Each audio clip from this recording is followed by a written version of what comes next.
Hello class third. Subject है बच्चों आपका हिंदी फर्स्ट। और इसमें हम कहानी पढ़ रहे थे टिप टिपुआ की, और उसके कुछ प्रश्न उत्तर मैंने बनाए थे तो वो आपने किए थे। और देखिए इसमें कुछ बुक्स से प्रश्न हैं तो ये आपको बुक्स पे ही करने हैं, आज कॉपी वर्क नहीं है, तो ध्यान से देखिएगा। इसमें सबसे पहला है पेज नंबर 59 पे आ जाइए आप। और अब देखिए अपनी पेंसिल निकालिए और साथ साथ इसको अपनी बुक्स पे आप करिएगा जैसे जैसे मैं आपको समझाऊंगी। यहाँ पे है याद करो तो।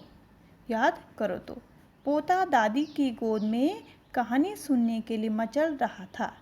तुम किन किन चीज़ों के लिए मचलते हो? देखिए बच्चे, इसमें मैंने कुछ बताए हैं, कुछ पॉइंट्स दिए हैं। अगर आपको सही लगता है तो आप लिखिए, और आपको इससे भी अच्छे सेंटेंस मिलते हैं तो वाक्य मिलते हैं तो आप इनको लिख सकते हैं। तो देखिए यहाँ पे, मैं बाहर खेलने के लिए मचलता हूँ।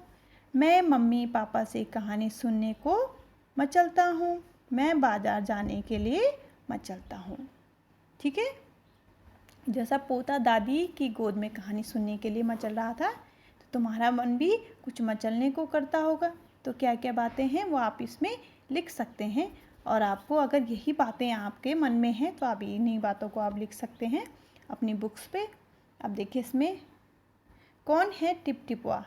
हाँ बचवा, न शेरवा के डर न बगवा के डर, डर तो डर टिप टिपुआ के डर। तो तुम्हारे घर में, यहाँ पे है, तुम्हारे घर की बोली में इस बात को कैसे कहेंगे? ठीक है ना, ये अपनी भाषा में कह रहे हैं। हाँ बचवा, न शेरवा के डर न बगवा के डर, डर त डर टिप टिपुआ के डर।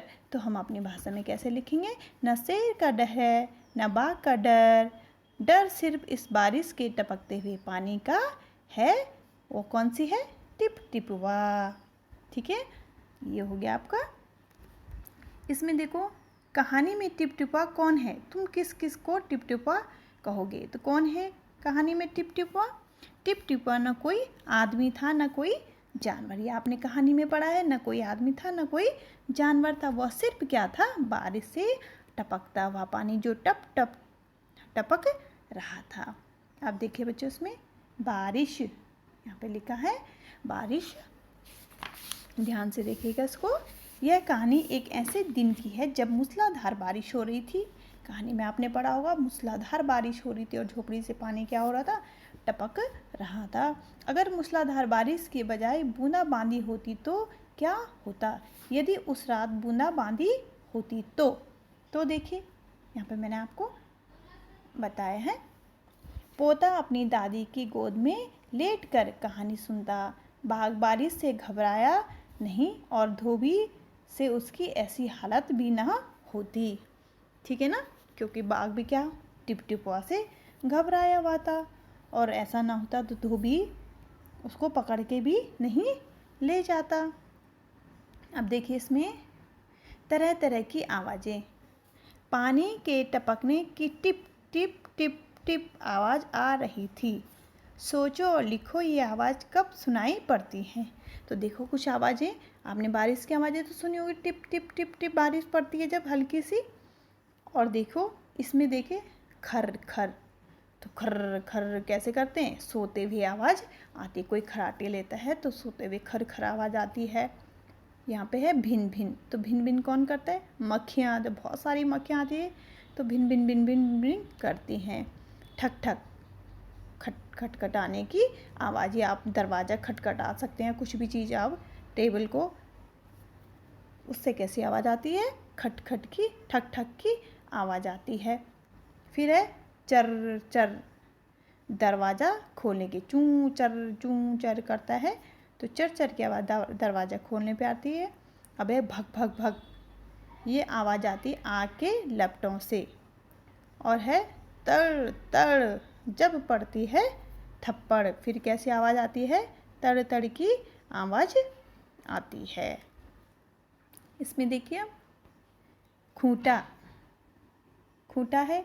धोबी ने बाघ को खूंटे से बांध दिया। सोचो और बताओ खूंटे से क्या क्या बांधा जाता है। तो पालतू जानवर खूंटे से बांधे जाते हैं तो आपको पता है, जैसे कि गाय, गाय का बछड़ा हुआ, भैंस, भैंस का बच्चा हुआ, बकरी, बैल, घोड़ा, गधा, ये सब खूंटे से बांधे जाते हैं। अब देखिए बच्चों, यहाँ पे एक से ज़्यादा, एक कहानी, सभी कहानियाँ। ओके। एक तितली, कई तितलियाँ, एक डिब्बा, कई 10 डिब्बे, एक चूड़ी, ढेरों चूड़ियाँ, एक खिड़की, 4 खिड़कियाँ। एक वचन से क्या बने हैं? बहुवचन, एक से ज़्यादा। ओके। इनको क्या करना बच्चों, आपको अपनी बुक्स पे इसी तरीके से आज करना है। आज आपका बुक्स वर्क है, बुक्स में ही आपको इस वर्क को करना है।